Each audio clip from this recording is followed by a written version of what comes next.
Episode 216, Visual Bootcamp, Producing Dynamic Media Content for Your Screens. Part 3. Let's do it. This is the definitive podcast for helping you plan, create, and execute dynamic worship experiences at your church. Useful, practical content in the areas of production, worship, communications, first impressions, and more. This is Making Sunday Happen. Well, hey guys, welcome to the podcast. Thank you so much for being here. This is part 3 of our series on Visual Bootcamp. We had to move some things around because the workshop that I did last year at SALT was like 3 or 4 hours long. So we're breaking that content up over several weeks. So this is part 3. We'll round it out next week. I'm talking through how to enhance the screen visuals of everything on your screen in your worship experience. So if you think through your worship experience, everything on screen in the order in which it would appear on screen in your worship experience is the order that I go in the workshop. So think announcements, think countdown, think worship slides, or and then a bumper or message series content, maybe a performance piece at the end of your service, something like that. I'm talking through all of that and how to enhance every piece of screen visual in your worship experience. So if you are jumping in right in the middle, I want to encourage you to stop and go back and watch parts 1 and 2 if you missed them. So go to makingsundayhappen.com. Check out episodes 214 and 215 to catch up. This week, I want to jump right in by giving you some stats about video. Did you know that YouTube has more than 1 billion active users? 1 billion. And get this, 5 billion videos are watched on YouTube every single day. 5 billion videos. The number of hours of video people are watching each month goes up 50% year over year. Now let me move to Netflix. Netflix has over 100 million subscribers. Users spend 100 million hours per day watching content on Netflix. 100 million hours per day. More than 45% of American households are Netflix subscribers. The average Netflix subscriber watches 93 minutes of content every day. Here's why I'm saying on this. Video is an incredible medium to use to share the gospel. Whether that's on YouTube, Netflix, or wherever, I'm just giving you YouTube and Netflix to show you how much our culture, people in America and all over the world, are consuming video at an astronomical rate. Video is an incredible, incredible tool to use. If you're not using video as a means to communicate your message at your church, you are behind. There's no question about it. Okay? If you're not using screens, if you're not videoing your message of some kind, if you're not using video in your worship experiences or around your worship experiences or online, you're behind. So I want to encourage you guys to catch up. It's okay that you are. That's why we're here. We're here to help you get there, okay? So if you are at a loss on how to create high-quality video at your church, this is where 1230 Media comes in, okay? And we would love to help you. We usually come in at around 1/3 the price of a full-time staff member. 1230.media is our website. 910-849-1230 is our phone number. We would love to help you. We create all kinds of custom graphics and video content. So sermon bumpers, trailers, promo videos, lyric media, all kinds of stuff for social media. Anything that you need for a screen, big and small, we can create that for you. Now, you might be thinking, I'm a creative. You guys are after my job. What in the world? No, we're not. We're here to come alongside of you. So we want to talk to pastors and creatives. If you are a creative, let me speak to you for a second. Chances are you're overloaded at your church. So pastors, you're probably giving your creatives too much work. There's just way too much graphics and video. There's way too much of a need to put on your one guy or your small team. Okay? So we want to be that solution for you. We want to come in and be 1/3 the cost of a full-time hire, and you get the same amount of content that you would from a full-time hire by using us. Okay? So on average, a normal church is going to save $30,000 to $45,000 a year using us for your graphics and media content. So feel free to check us out. 1230.media is our website. And we want to talk to you as well, 910-849-1230. Okay, so that's where we come in on the custom graphics and video side. But I do want to encourage you that we have a lot of free resources or very affordable resources on our website as well. So I want to give you some creative ways to use video at your church. We're talking about how much people consume video. I want to give you ideas for how you can use video at your church. So say you do have an in-house team. I want to give you some ways, some different types of videos that you can use at your church. So I've put an ebook together called 25 Ways to Use Video in Your Church. It gives you 25 distinct types of videos that you can use to create and to engage your audience. It's only $5 on our website, okay? And if you can't afford it, feel free to email us. I'll give it to you, okay? It's 1230.media/books, and then just click on 25 Ways. Here's a video of me describing the book in a little bit more detail. I want you to watch this video, and then we're going to jump right back into part 3 of my Visual Bootcamp workshop from SALT 18. Check this out.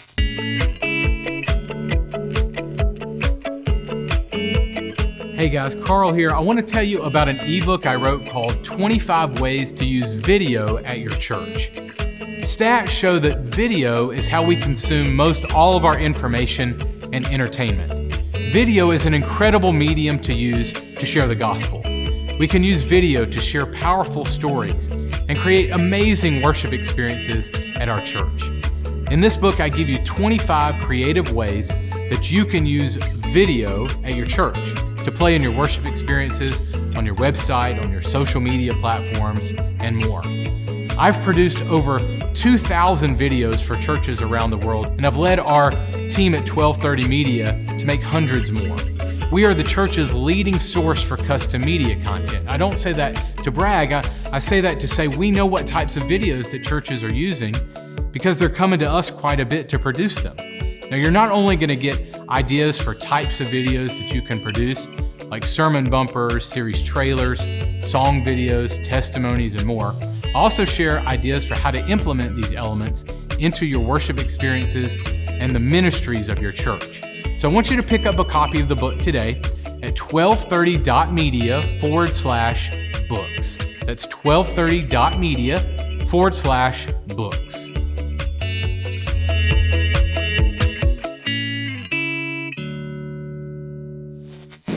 All right, jump back in. Everybody doing good? A long afternoon, we got hanging together. All right, we're going to jump back into worship slides. All right, I was talking about this with somebody earlier. And where are you going? No, I was just talking to you. Anyway, gently encourage your leaders to not make any last minute changes. Okay? This is easier said than done. We all know this. But if there's a way to educate, gently educate your worship leaders, show them, hey, here's some ways that we can serve you better and serve your team better if we can get this information earlier, if I can have a meeting with you earlier. Okay? Now, here's what I found. And Linda, you and I were talking about this, that you have pastors that run in like 15 minutes before, oh, I got this video show. If they run in and do it, then do it, okay? But that week, have a conversation and say, okay, when you do that, here's what happens, okay? And 9 times out of 10, I promise you this, I've witnessed this 1,000 times, there's a mental thing that throws the execution game of your team off, because everybody's kind of locked in, ready, okay, we've got 5 minutes to go, I know what I'm supposed to do. and then all of a sudden, pastor comes in like a tornado and throws a bunch of stuff. And it's, okay, hang on, what now? And it just throws them off. Okay, so if you can gently encourage this is what I found that it throws the execution game off. So if you can limit those last minute changes, and you can give a deadline, like, hey, 30 minutes before service starts, we're done. Or Thursday,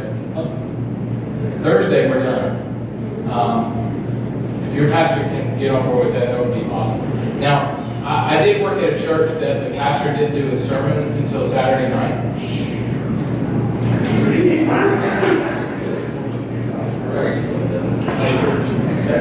Okay, here's some way, I think I'll mention this later, but here's some ways to solve that. Okay, seriously.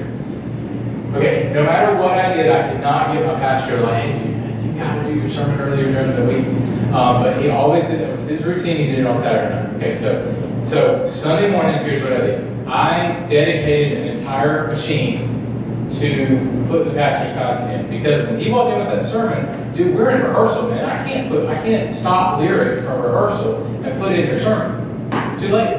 So I would have a dedicated machine with a dedicated volunteer to put in that content, all his scriptures, all his notes, and everything, and transfer that over after rehearsal into the main machine. Okay? Another way to do that is to create template. Create as much as you can the week of, that when he hands you that manuscript, you can drop stuff in.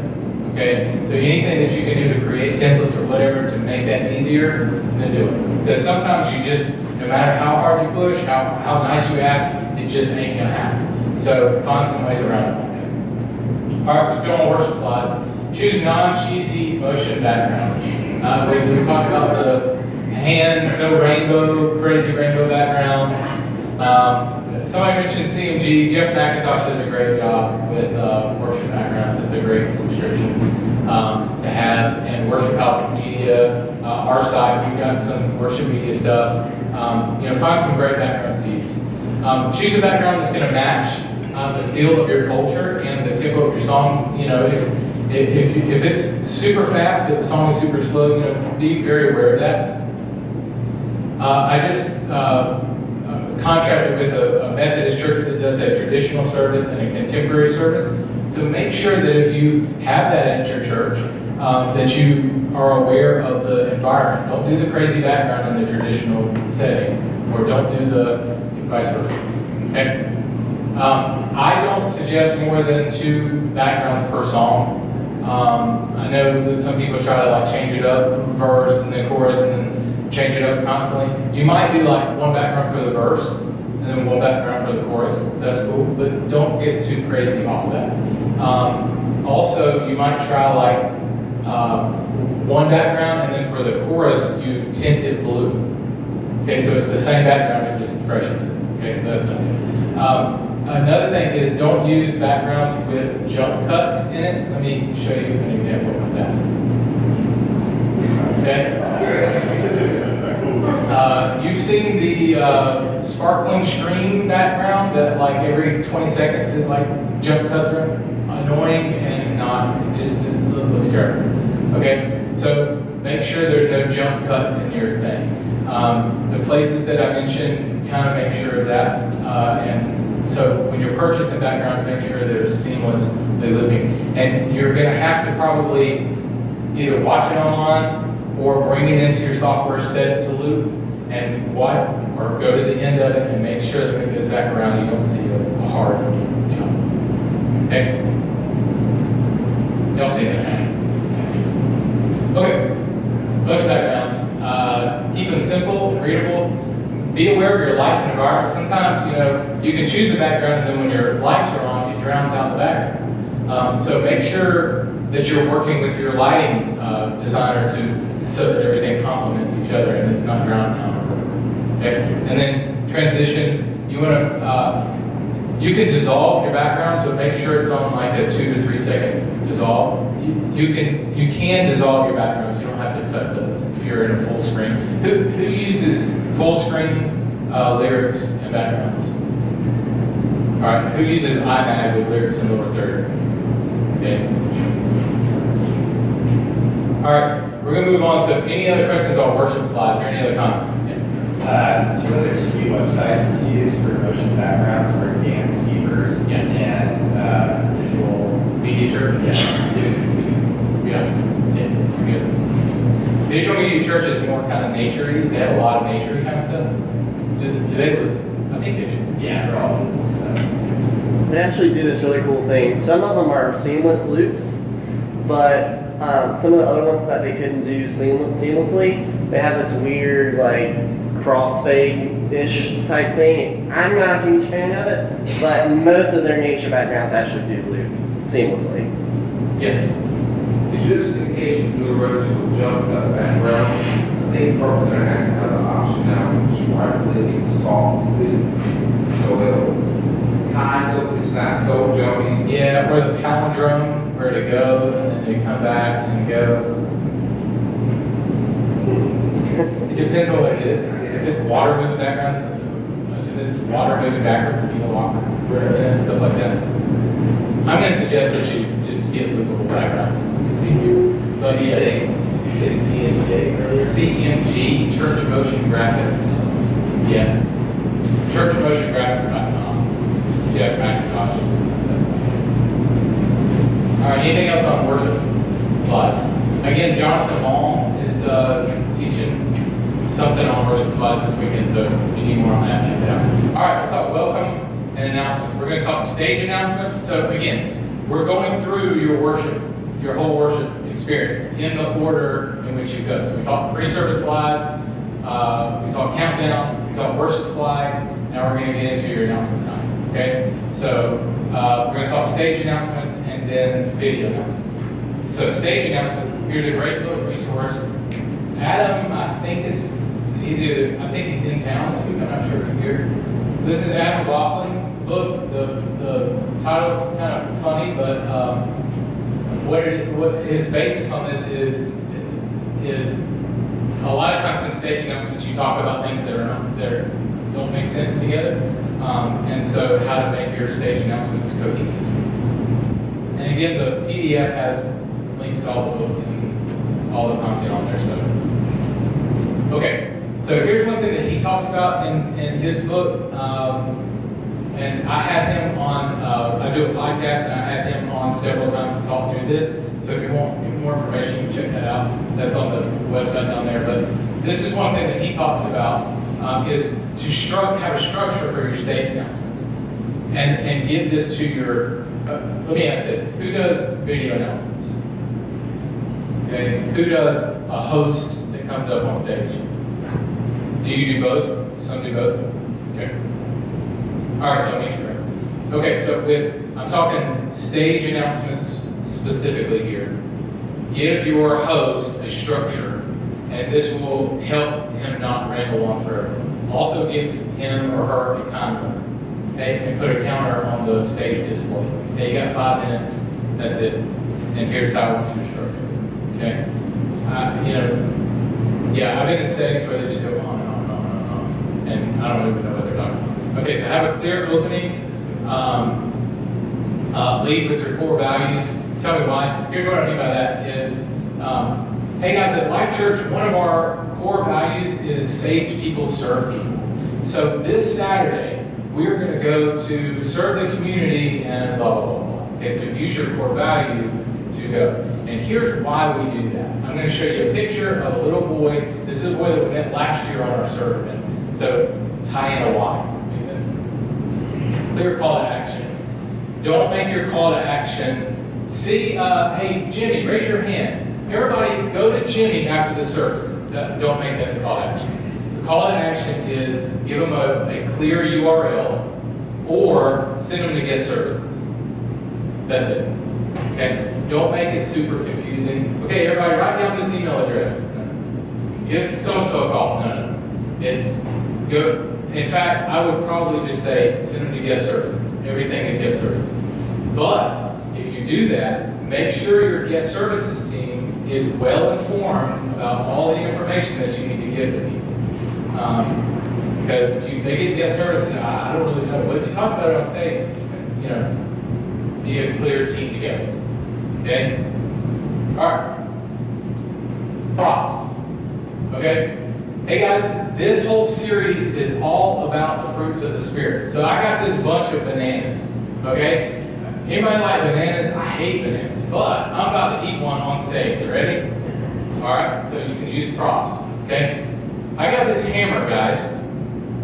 This Saturday we're gonna be rebuilding, do a Habitat for Humanity build. I got my hammer.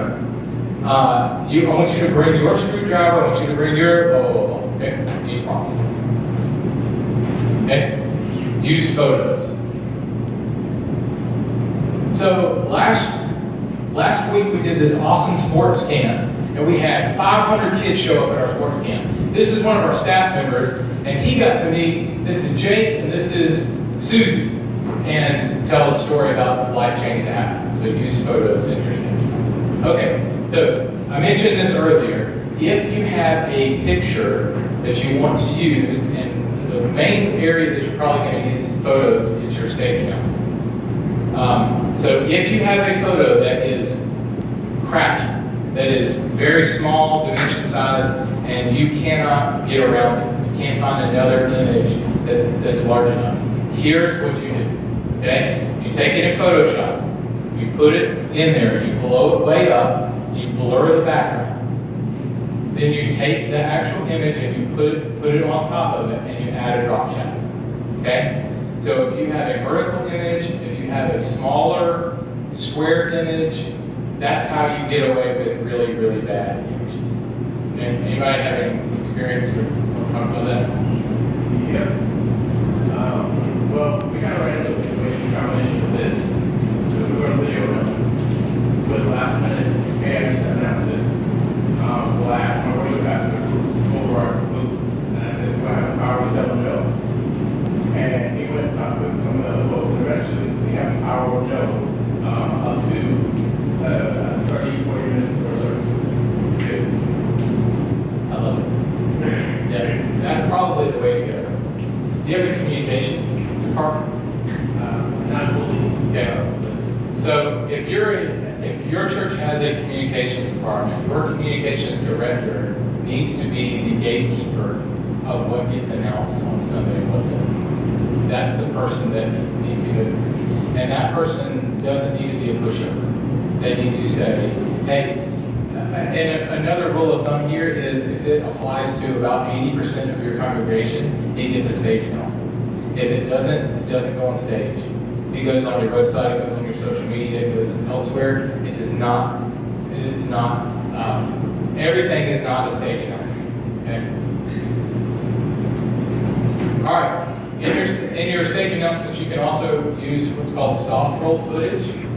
So let me define this term for you. So soft roll footage is footage that's not timed to anything. So if you have a performance piece that's on a clip track and it's like timed and you got it nailed the lyrics just right, that's not this. This is, hey guys, I want you to take a look at our community project last year.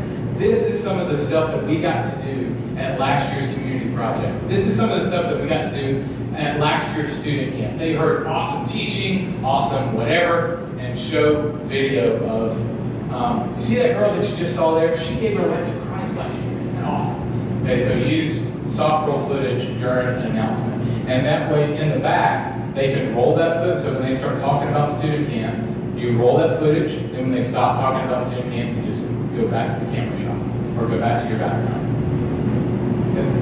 Okay, this one's super simple. Use a still slide. If they're talking about whatever event you have coming up, throw the slide up when they're talking about it so that people can see the information. Okay, use hashtags and social media. So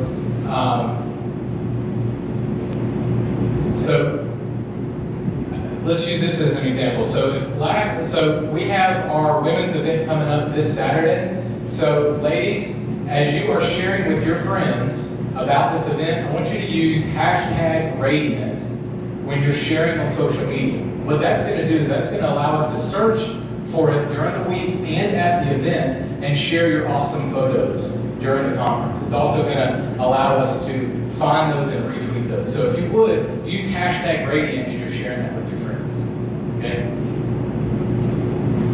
And lean into your social media during your announcements. Okay, another idea is use interactive games. So if you have 5 minutes during your announcement time, what if you play a game? What if you're in a series on relationships or family, and you play a family feud for 5 minutes? All right, for the next 5 minutes, we're going to put 5 answers up on the board of the top reasons why your kids disobeyed. Okay, all right, I want to hear whatever, okay? All right, number 2. All right, so make it really interactive. You can also play maybe a minute to win it game on stage or something like that. So use some interactive stuff during announcements. All right, before we move to video announcements, any other stage, any questions on stage announcements or anything I just pop up?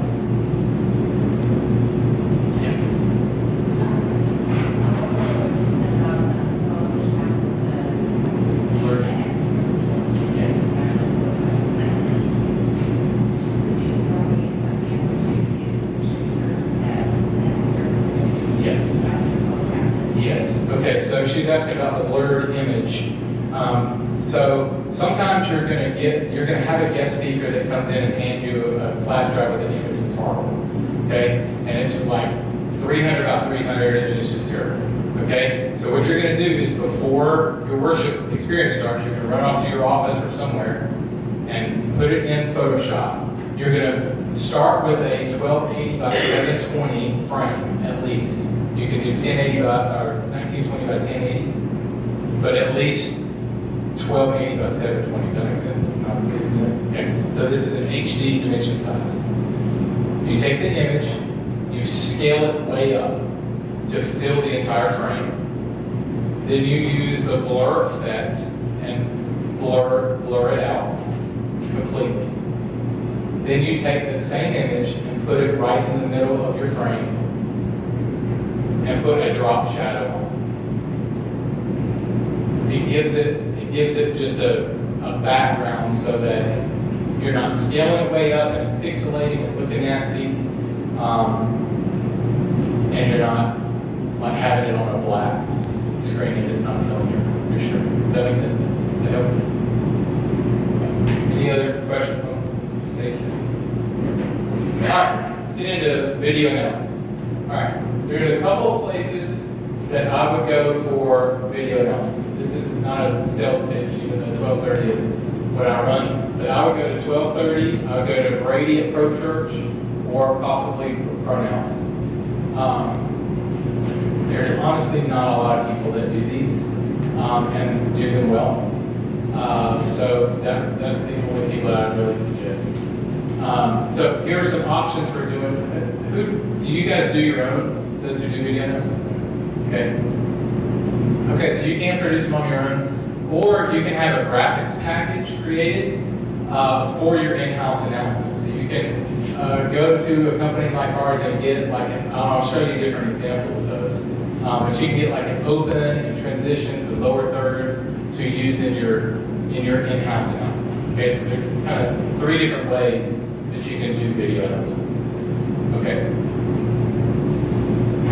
All right, so this would be an example of outsourcing your announcements. This would be somebody that probably doesn't go to your church announcing, what's going on at your church and do announcements.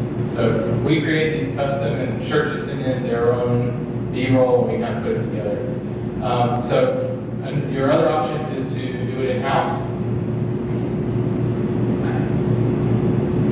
I've seen a lot of really, really bad announcements. So this isn't a sales pitch at all. I'm going to suggest that if you don't know what you're doing on video announcements, it's really bad. It can really come across bad. So just be aware of it. I don't know what else to say there.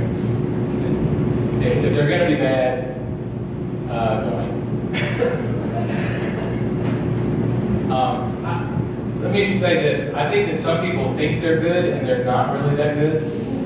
So I think if you can find some sites that you really know and trust and can kind of see and gauge, okay, are we at a place where we can do announcements? And we'll kind of walk through some things to think about before you decide to do that. Okay, so here it is. These are some things I want you to ask before you do your own. Okay, why would we produce video announcements? I was at a church in Mississippi on staff, and and I had a guy under me, and he spent probably 2 days of his week making video announcements. By the time you write the script, by the time you get with the communications team to know what you're going to announce, by the time you schedule the talent, you shoot the talent, you edit it, you get B-roll, you go around and shoot. By the time you put it together, it's about 2 days of your week. Okay?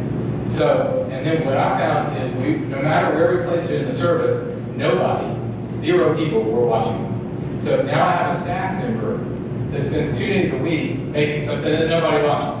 So we kill it. And so when we use that guy to do other things. So you might be in a culture where video announcement just doesn't work, no matter where you place it. I would try, before you kill it, I would try it at different spots. Let's try it at the beginning of the service, in the countdown, later in. Try it at different places to see. Because you might have them like seated and engaged, but if nobody's watching them and it's not worth it, then don't do it. Do I have, before you produce your own, do I have the right gear and equipment? Am I trying to jimmy rig it, or do I really have the funds to do it? And I would suggest, let me grab a trail here. So, anybody watch the Terminator movies? Okay, so I promise I'm getting somewhere. So, James Cameron directed those, and he directed the first one in like 1984 or something like that. And he chose, they quickly wanted to do a sequel. He said, no, technology's not ready yet. And then year after year, no, technology's not ready yet. And it wasn't until like 10, 12 years later, they said, okay, now I can do it. He decided to wait 10 to 12 years before he made Terminator 2. And he's coming back and they're making a new one next year. But the point is, he waited until this is one of the biggest directors in Hollywood, and he waited until, George Lucas did the same thing. He waited until the technology was there before he decided to do it. So I would suggest the same thing to you. If you don't have the money now, then outsource it or choose not to do it before you do it and it's really bad. Okay? All right. Can I capture a high quality audio and light my subject well? Do I have the gear in place to do it? And if you don't, just wait. Okay, can I edit and produce these well? It takes a lot of time to do your own. Who does your own announcement? How long does it take? CJ? Long time. Yep. Anybody else? Yeah, there's a lot involved in it to do it. Do I have the time and money to invest into producing my own announcements? Okay. So, if you decide to do your own announcements, here's some tips. Make sure your talent is really, really good. Okay? If your talent is Myrtle the volunteer, or my wife and I go to a church now that it's just bad. It's just really bad. But it's this sweet lady that's so nice, but it's so deadpan on camera that she just does not work in front of the camera. So find talent, actual, really good talent on screen. And if you need to hire it. Okay? I'm sure there's an acting community in your community somewhere, or something. Like, find people that are actually really good at this stuff and have them do it. Go to there's plenty of churches that their weatherman goes to your church. Go get the weatherman and have him to do the announcements. Okay? All right, next, don't use a green screen, please. Please don't use a green screen. It looks terrible. So I had this really bad green screen experience where this church was using a green screen, and they went and shot like the corner of a road, and then they put this guy on the green screen, and he's like, I'm standing here at the corner of such and such and such and such. I'm like, oh gosh, no, it's bad. It is really bad. So there's a lot that goes into keying out the background, and unless you really know how to light your subject and really know in Premiere and After Effects how to key out that background, the green glow around people is really, really bad. And the lighting is off. It's just not a good idea. Okay, what else? Cover your edits. Now this is a preference thing. A lot of kind of new trendy videos have, like, it's somebody talking and then it jump cuts and they keep talking and then jump cuts. It's kind of trendy now. I'm going to kind of go with this. Your video announcements need to be a little bit more polished. This isn't a social media video that you can kind of get away with that. I'm going to suggest that you cover your edits. Does everybody understand what I mean by that? Like, if I'm talking, if you have it in your editing software and someone's talking and you need to make an edit, then you, on top of that edit, you need to put a piece of footage, a still slide, a something to motion graphics piece, something to cover that edit so it's not like this and then like this and their head bobs everywhere. You don't need to do that again. Okay. All right. Keep it short. If these go on for 5 minutes, don't. It's brutal. So 2 to 3 minutes. Keep it real nice and short. Do segments. So if you have like here's this announcement, it takes 30 seconds to talk about, and then this announcement, 30 seconds. Boom, boom, boom, boom, boom. Hit it and get out. Okay. Don't spend forever on it. They don't need to know everything. Choose 4 things, and that's it. Okay. So, all right. Limit the number of announcements. Alright, here's some more stuff. Again, no pixelated, blurred images, stretched images. I've seen like announcements in there, like in the panel next to them, it's like nasty stretched and like vertically stretched, weird. It's really bad. Okay, make sure you capture really good audio, cover your talent. We talked about that. And create in segments. We talked about that. All right, here's the graphics package that I was talking about. So you can have somebody do an open, and then like right here, you go to your person doing the announcements, okay? So there are companies that can create these high quality motion graphics elements that you can use in your own announcements. So maybe you're not a motion designer. Maybe you know how to shoot and edit video, but you're not a motion designer. You can have somebody make these and then lay in your text. Okay? Any questions on that? It's kind of a little bit of a concept. All right, we're going to move on. Any questions on, we'll do about 20 more minutes and then we'll take another break. Any questions on video announcements?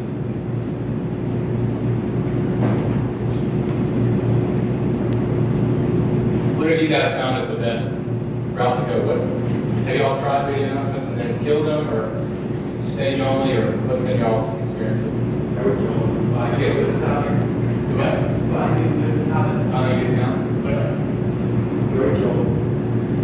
Why? Because it's like no matter what we did, there was like another announcement that we made. Yeah. You know, so it'll be on stage anyways. And so having a video every night was not the local point. Yeah. It wasn't personal. There's a person standing there looking at you in the eye. Yeah. It really depends on your culture. Like some can get away with both, some only video. Video is good if you're multi-site.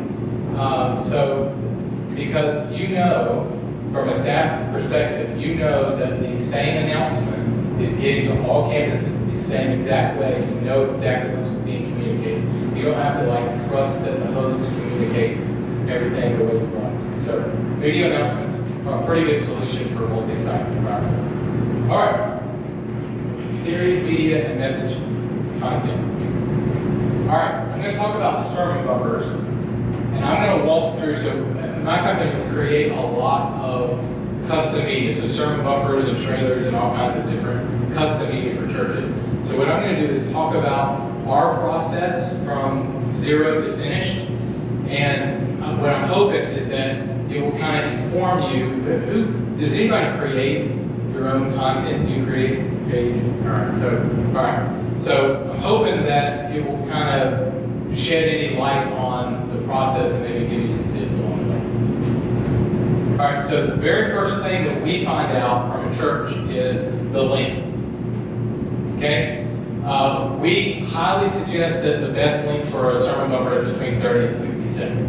If it's 15 seconds, it's hard for you to make a stage transition in 15 seconds to get, make a light transition, get the podium off and get your pastor on and put it. It's just a little bit too short. But 30 seconds to 60 seconds is usually the way to go. If it gets to 90 seconds or more, it's too much to take in. So 30 to 60 seconds. Okay. So first we know the length. Second, we dive into the script. script always comes first in the production portion of the bumper. And it usually comes from, so here's what we do. We ask churches to give us an overview or your pastor's notes. So if you're creating your content at your church, if you can get whatever they have, their notes, get it from them. Even just, well, I don't have anything yet. We'll give you whatever you got if you know kind of a direction that you're going. And take that and write a script out of it. I would suggest that if you can get to where you're writing the script, that would be really good, as opposed to somebody else writing a script and have to go through 5,000 levels of approval too. Okay? So if you can get to where they trust you to write it. Condense it to several short, direct statements. So don't put a lot of text in your bumper. Keep them really nice and short. Also, if you're not making your own, when you go to purchase one, if you need to pull one from online, make sure it has these elements too, just short, direct statements. And keep it real short and succinct. Okay, then we move to style, and we ask, is this a footage-based piece? Is this something that we're going to have to go shoot? Because that can inform, okay, if I get this project on Thursday and I have to shoot, a ton of stuff, I'm not going to be able to get it done. So these are questions that you also might want to ask your pastor too. Like, what do you think? Okay, is it a motion graphics piece? Is it fast pace? Is it energetic, slow, quirky? What kind of style are we talking about? Then we move to music. All right, so here's some great places to find music. This is also true for maybe your video announcements also. So in the PDF, this lists it all out too. So Soundstripe is a really good one. Core Sound Music, I don't know if a guy named Mike Graff owns that company. I don't know if he's here this weekend, but he's a believer, and it's really good stuff. So you want to find sources that have pre-cut tracks if you can. So Soundstripe does, Premium Beat does, Core Sound does. They will give you like pre-cut tracks of 15, 30, 60, like a longer, like 2.5, 3 minute piece. So I would suggest find one that you don't have to spend forever cutting music up. Does that make sense? Okay, then we move to gathering any assets that we need to create the bumper, so photos and footage and different things. If you need stock elements, if you need stock footage, stock photos, high quality stock stuff, the bottom two there are voiceovers. We get asked this question a lot, is how do I go about finding a voiceover for my bumper? Okay, so these two sites, voicetalentnow.com and voice123.com, you go on and you can actually audition voices. And some sites even have, like, you can send them a script and they will audition for you, like read it and send it to you. And then you choose whichever one you like and you pay for it. But Voice Talent Now is going to be $49 to $100 per like 60 seconds. That's going to be about your price point there. Does anybody have any questions on this kind of stuff? Where to find assets and stuff like that? Okay. All right. Talk about Envato. Unsplash is a good site everybody goes to for photos. All right. Then we move to production. This is where we actually edit the bumper. So are we shooting our own footage for this piece? Are we recording any special audio? Is there a testimony or something like that that we need to get? The reason why I'm going through this process again is to help you educate your team on how long it takes to do these different things too. So if they give you something on a Wednesday, you can ask these questions back and say, well, it takes this long to do this, and this is how long it takes to do that, and would you rather me spend my time and you pay me to do this, or would you rather pay me to do that? Or I'm a volunteer, I don't have the time to commit to that. Like, you can use this to educate your leadership. Okay, these are the two pieces of software I would highly suggest you edit your bumpers in. This is Adobe Premiere and Adobe After Effects. Final Cut is a good solution too, but I wouldn't do anything anything other than that. Your Sony Vegas, your whatever comes with your computer, or the Windows Movie Maker or something like that, don't use that stuff. Okay? You need to get in, you need to, Adobe Cloud is like $50 a month or something, so just do it. All right, then we deliver it. Okay, let me hang out here for a second. So, I was at a church in Mississippi, and I was the content creator for, we had 5 campuses at the time, and this is when Dropbox was first kind of coming out and whatever. And so I used Dropbox. This was the best way that I found to deliver exactly the same thing to all campuses. So I would create the content, put it in a folder, I'd have my countdown, my bumper, my whatever pieces, and then I could send an email out to the worship leader or whoever is the presenter person, and that's the same list every week, and then they could push it out to their team or whatever. But I gave them one link. Here is the Dropbox link for all the content that you need. And it's an external link, and they can go and download everything right to their machine. So I would highly suggest you use a Dropbox or Google Drive or something to keep your content organized. Don't hang on, let me throw it on a flash drive and you pass the button. Just one link, keep it organized. It's really good for campuses. Okay, revisions. Okay, let me talk about this. So, if you create your content, and we've all been in a situation where your pastor or your team wants to go round and round and round and round and round on revisions on your own. So here's one trick that I found to use, is I attached a dollar amount to the work that I did. So, or a time amount, whatever you feel comfortable doing. So you can say, do you have something? So you can say, I don't mind going round and round, but this is what it's going to take to do this. Is that where we want to spend my time? Or would we rather stop here and me go invest in my volunteers? Because I'm not going to get to do X, Y, Z in my personal ministry because I'm going to be in my edit bay going round and round on revisions. And you can say it in a nice way. But if you can, to your supervisor, you can say, well, my salary is X, so you're paying me this amount an hour.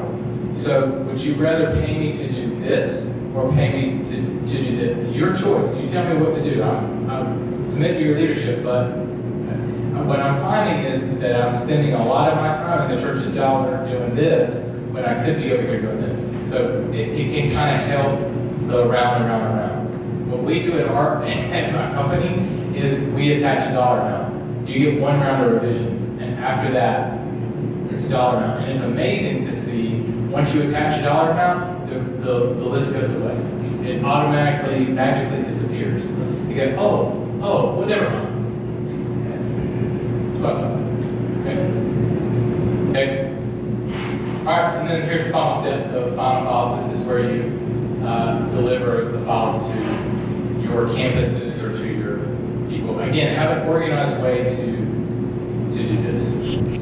The show notes for this episode are available now at makingsundayhappen.com. This week in our mailbag, I turned the tables on you and I asked you, what is the biggest thing that you struggle with when it comes to your volunteer team? This week, I'm going to share your answers and also give some ideas and free resources to help you, okay? So this is going to be a little bit rapid fire.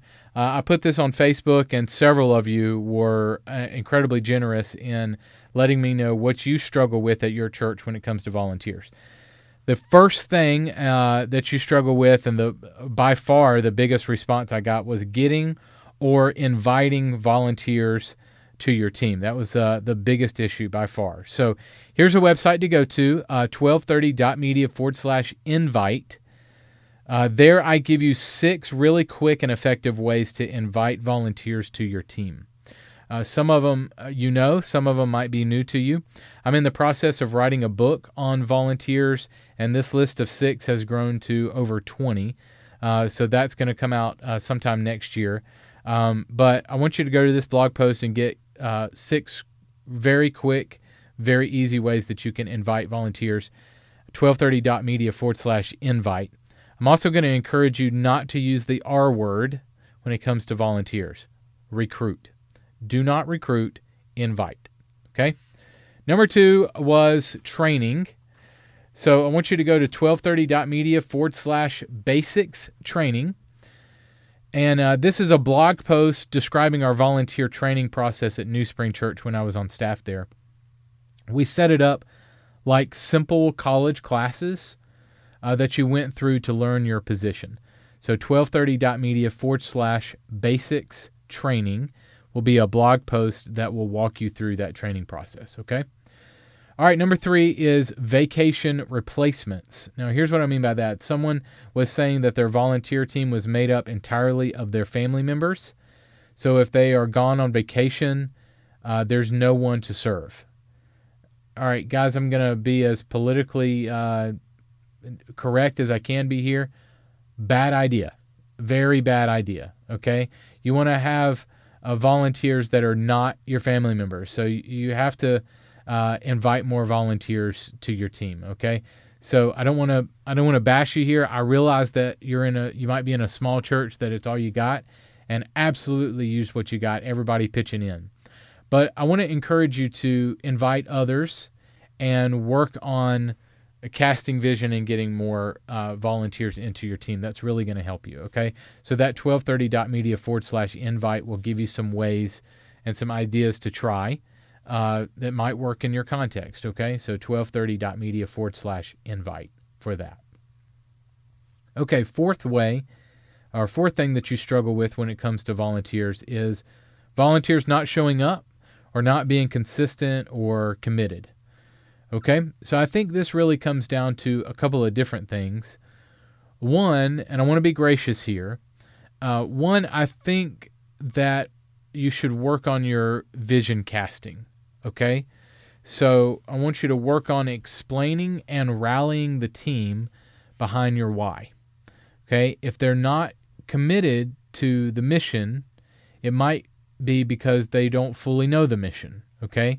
So if they're bought in a little bit more and have a little bit more ownership, they might be a little bit more committed, okay? And I get it. Some of it's not your fault. Some of it could just be you repeating it over and over, and the volunteers are just not connecting. So I understand that can be an issue, but I want to just encourage you to really drill into your why for that. And I think that they'll be a little bit more committed for you, I hope. Okay, so number 2 idea here is that this might be because your scheduling system needs to be improved or worked on. Okay? I would not suggest that you schedule volunteers a week of. Okay? I'm going to suggest that either using Planning Center or I use old-fashioned spreadsheets. Okay? I put people on a team, then I rotated those teams, and Planning Center was my reminder tool every week. Okay, this allowed people to look at their calendar and go ahead and let you know that they can't make it on a certain Sunday, and so you're not scrambling week of trying to find people. Okay, so I want you to check out 1230.media/volunteer scheduling. Okay, 1230.media/volunteer scheduling, and this is going to give you this is a blog post that's going to give you some ideas on effectively scheduling your volunteer team for Sunday. Okay? Again, this might not work in your context, but I want to throw it out there. I'm going to throw as many ideas at you as I possibly can, and if some sticks and works in your culture, then awesome. But if not, we'll keep working at it and see if we can get there for you. Okay? So these are just a few things that you guys mentioned. I would love for you to continue to send in your questions and comment on Facebook. We're really enjoying getting to know you and talk with you there. Okay? We'll also put all these links in the show notes for you. So makingsundayhappen.com. This is episode number 216. So feel free to click on this episode and get a list of those links that I mentioned, and you can click over to those blog posts. Okay? makingsundayhappen.com. Again, you can send in your questions, Carl at 1230.media or hashtag MSHMailBag on Facebook.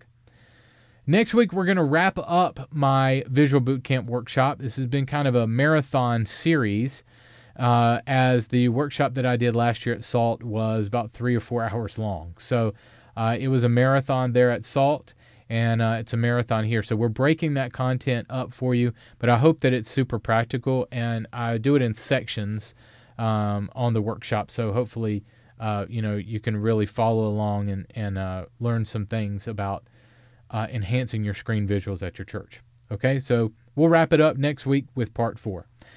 Want to let you know that you are making a difference. If you don't hear it from anybody else from me, I believe in you. I'm behind you. Our team is with you every step of the way. If there's anything that we can do for you, if you need prayer, if you need to talk with somebody, bounce ideas off of, call us anytime, 910-849-1230, and we would love to chat with you. Thank you guys so much for listening and watching this week. Go out there and create some incredible worship experiences this weekend. I'll catch you next week. Making Sunday Happen is a production of the ministry of 1230 Media. For show notes, archive episodes, and more free resources for your church, visit MakingSundayHappen.com.